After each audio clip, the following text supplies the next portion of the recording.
HMS Barham was one of the Royal Navy's most formidable battleships during the first half of the 20th century. Launched at a time of sweeping change in naval warfare, she symbolized Britain's determination to maintain supremacy at sea. Her story begins with her construction, service in the Great War, and the decades that followed, as the world, and the nature of war itself, transformed around her. Built at the famed John Brown shipyard, on the River Clyde in Scotland, Barham was part of the revolutionary Queen Elizabeth class, a new generation of fast battleships that combined heavy firepower with unexpected speed. Her keel was laid down in early 1913, and by December 1914, she slipped into the water for the first time. Armed with 8 15-inch guns, in 4 twin turrets, Barham could hurl shells weighing over a ton, across vast distances.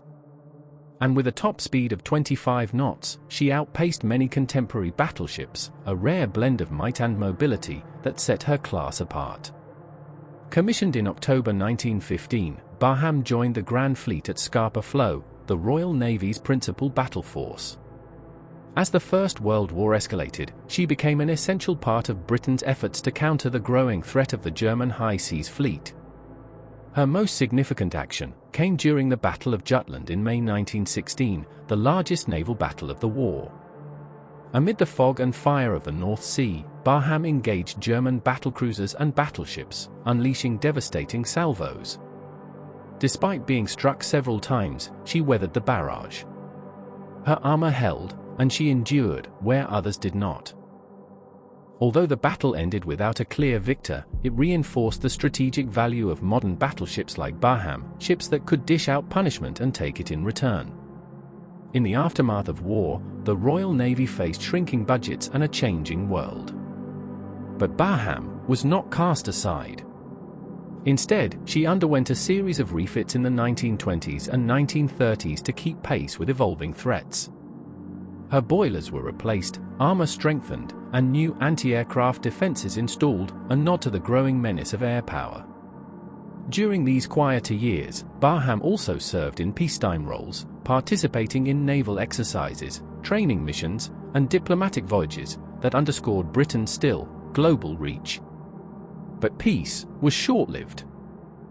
When World War II erupted in 1939, Barham was once again called to action. Though no longer young, she remained a valuable asset.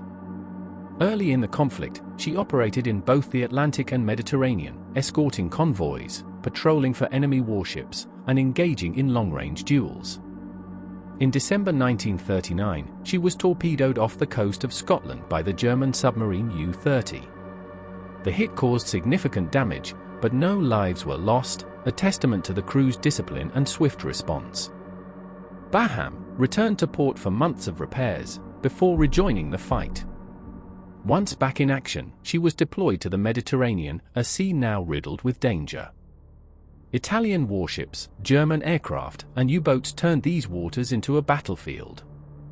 Barham took part in several key operations, including the Battle of Dakar in 1940, where she exchanged fire with Vichy French forces and emerged with only minor damage. By late 1941, HMS Barham had become a seasoned veteran, and the Mediterranean, her main arena of war. Operating from Alexandria, she helped protect vital Allied convoys supplying Malta and North Africa, lifelines under constant attack from Axis forces. Her powerful guns deterred enemy warships and bombarded coastal defenses. Her anti-aircraft batteries fought off wave after wave of air raids. These missions were critical, not just to maintain supply lines, but to hold the region against collapse. But the Mediterranean was a deadly place. And Barham's final chapter would come swiftly. On the afternoon of November 25, 1941, while covering a convoy near Egypt, Barham was targeted by the German submarine U-331, under the command of Lieutenant Commander Hans-Dietrich von Tiesenhausen. At 4:25 p.m., U-331 fired a spread of torpedoes. 3 of them struck Barham on her port side. 1 penetrated near her aft magazines. Within seconds, a colossal internal explosion tore through the ship. Her ammunition magazines ignited in a blinding fireball. The blast lifted her out of the water, split her hull, and sent her to the bottom in less than 4 minutes. The tragedy claimed over 800 lives, including her captain, Charles Fox. Roughly 396 survivors were pulled from the sea by nearby ships, themselves under threat of further attack. To avoid aiding enemy propaganda and protect public morale, the British Admiralty kept the sinking secret for weeks. It wasn't until early 1942 that the full truth of Barham's fate was publicly acknowledged. Her loss was a profound blow to the Royal Navy, a reminder that even the most powerful warships were vulnerable to the stealth of submarines and the evolving face of modern war. But HMS Barham is not forgotten.